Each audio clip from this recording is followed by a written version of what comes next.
For so long, it had been only a dream of the people who lived in the rolling hills of Douglas County. But now, it was no longer just a dream. With each heaving push through the rock-lined earth, their dream was becoming a reality. With muscle power and determination, they were actually eliminating the invisible barrier that had restricted their lives and hopes for decades. They were finally getting electrical power. With few tools and limited resources, Douglas County farmers and Atlanta engineers worked side by side in those latter years of the 1930s.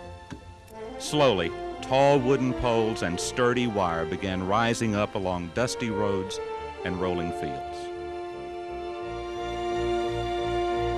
And one by one, houses, once isolated in darkness after sundown, began to glow warmly in the evenings. Now, with a simple tug on a cord, their world was truly a brighter place to live. The struggle for rural America to get electrical power had been a long one. Investor-owned utility companies felt that running power lines to serve such few customers per square mile was not profitable. Even in 1935, when President Franklin Roosevelt offered low-interest loans to the utility companies through the Rural Electrification Act, he had no takers. But refusing to be defeated, farmers from all across America began taking the matter into their own hands. So, united in their effort, they began forming nonprofit electric membership cooperatives. On August 24, 1936, 5 determined men, J.H. Abercrombie, J.S. Bomar, W.G. Johnson, N.P. Barker, and R.O. Boatwright, met at the Douglas County Courthouse and formed one of the first cooperatives in Georgia, the Farmers Electrical Association. Using their own time and gasoline, these men and other supporters went door to door and convinced their neighbors in Douglas, Carroll, Paulding, and Cobb counties to become members of the association. The $5 membership fee was a precious sacrifice during this Depression era.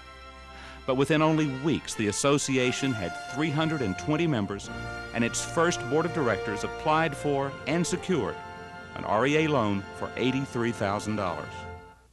Finally, in September of 1936, with the technical expertise of the J.B. McCrary engineering firm, a distribution system was designed, and immediately the Farmers Electrical Association began putting up their own power lines. Then, in the following December, Board President J.H. Abercrombie contracted with the Georgia Power Company to supply electricity at wholesale rates to the association. Only 9 months later, in September of 1937, the first rural line was energized and the framework for what would become one of the most successful cooperatives anywhere had been built.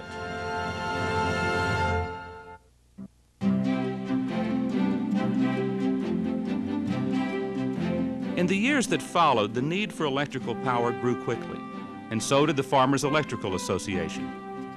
The organization that had begun with a handful of volunteers had transformed into a successful and respected power supply company, Douglas County Electric Membership Corporation.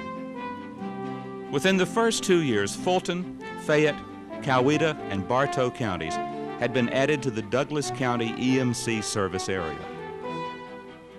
As requests for membership continued to pour in, the need for equipment, personnel, and office space increased rapidly. Having initially operated out of a meeting room in the courthouse and then in small office spaces rented to them in Douglasville, the EMC needed even more space by the early 1940s. Just as the cooperative had come to the aid of the people now came to the aid of the cooperative. In a demonstration of pride and partnership, local clubs and individuals helped raise the money needed to construct a building for the EMC. And by May of 1942, Douglas County EMC was operating out of the first office built especially for the cooperative.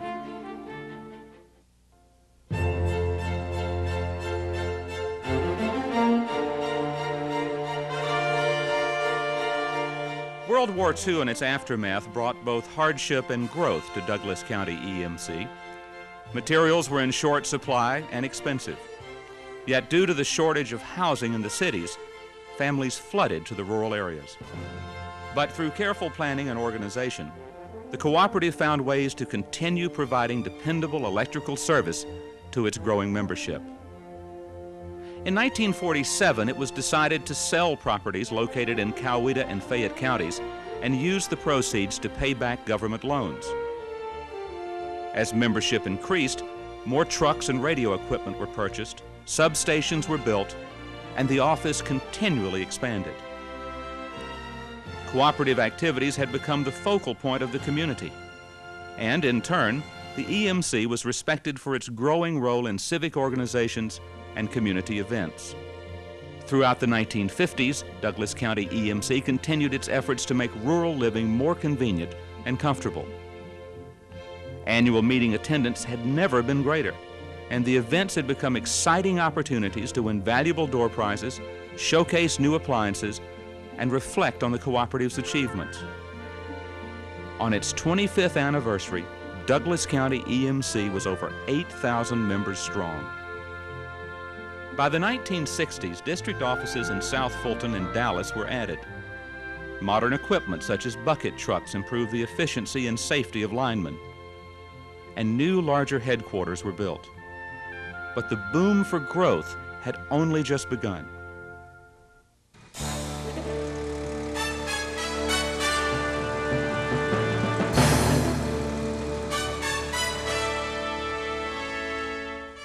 Through the 1970s and 80s, the appeal of the Douglas County EMC service area began to attract both families and industries.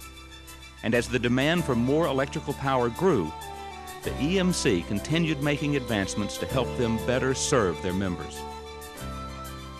By the late 1980s, Douglas County Electric Membership Cooperative had seen enormous changes since its inception. It had evolved from a small association trying to provide a few hundred farmers electricity to a major electric utility company. Overcoming countless obstacles and hardships, Douglas County EMC had become the cornerstone of progress for this area of Georgia. In 1988, its members felt that their EMC should have a name that complemented its corporate image and reflected the strength of its founders, a name that symbolized a common bond among the 6 counties it served. So that fall, they chose a name representing the permanent seams of granite that lay beneath the ground of their service area. On October 4th, 1988, Douglas County Electric Membership Corporation became GreyStone Power Corporation. Today, GreyStone Power Corporation, with more than 47,000 members, is one of the most impressive success stories in Georgia. And through its state-of-the-art technology and highly trained workforce, the cooperative is a leader in the utility services industry. And today, the name and symbol of GreyStone Power Corporation stands as a monument to the men and women who built its foundation and have been the source of strength behind the EMC's accomplishments. The men and women who for over 50 years have shared the cooperative spirit of making a dream a reality. You know, there were a lot of jokes, and like all the employees, there were a lot of incidents that had happened that people talked about, funny things and things that they had done. And the only thing we had on that first section that we opened up was 2 stoves and 2 refrigerators. Well, there was always something foolish going on. We had a good time, but we worked hard too. And the employees was always, seemed like they were just real close, you know, just like one big family. We did pretty well with what we had, but we didn't have much. It was a real good time for not only friendship, but for learning. Everybody liked you. The men that you work with all worked together, and they had to get along to go get anything done. If a young person today came to me and said that I would like to work at the EMC, I would tell them that there is no better place in the world to work.